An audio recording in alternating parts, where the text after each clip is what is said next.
Lucie Dorn, je suis fondatrice de Creative IP, l'ingénierie pédagogique créative, et je suis aussi auteure du livre l'IA pour la formation et du deuxième livre les IA textuelles pour la formation.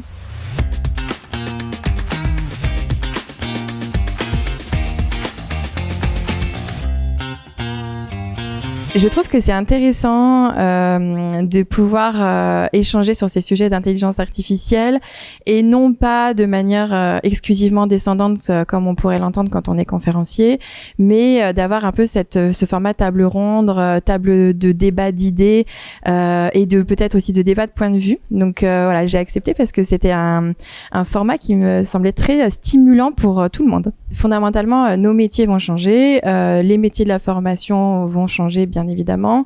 Peut-être pas comme on l'entend, je pense qu'il y a une histoire de posture.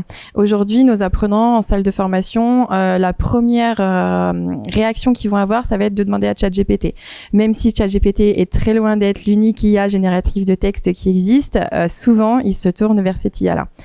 Et donc, si notre apprenant, il arrête de demander à l'enseignant pour poser des questions, son point de vue, ou juste avoir une réponse ou un éclaircissement, il va falloir que nous, en tant que pédagogues, on arrive à changer notre positionnement pour avoir une approche complémentaire et didactique face à ces nouveaux usages qu'ont nos apprenants.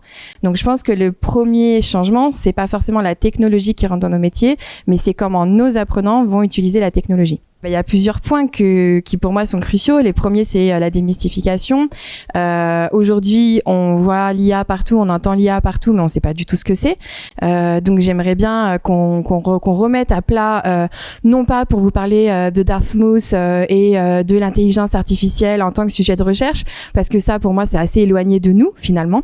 Mais surtout pour se demander, mais qu'est-ce que c'est, qu'est-ce que ce n'est pas? Quand on va avoir un débat sur l'IA, de quoi on peut parler, de quoi on peut pas parler. Puis nous, souvent, on parle quand même d'IA générative.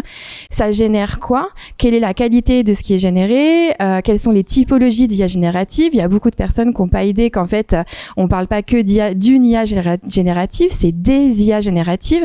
Et elles génèrent quoi? Elles génèrent du texte, de l'image, de la vidéo, de l'audio, des avatars. Et en plus, elles se mélangent entre elles. Donc, on va parler de texte to texte, de texte to image, etc., etc. Donc déjà, si on peut arrêter d'utiliser le mot IA comme une IA et qu'on peut parler des IA et qu'on peut aussi voir cette IA comme plutôt une intelligence augmentée, rien que tout ça, si on arrive à tous être d'accord là-dessus, ça serait déjà assez chouette.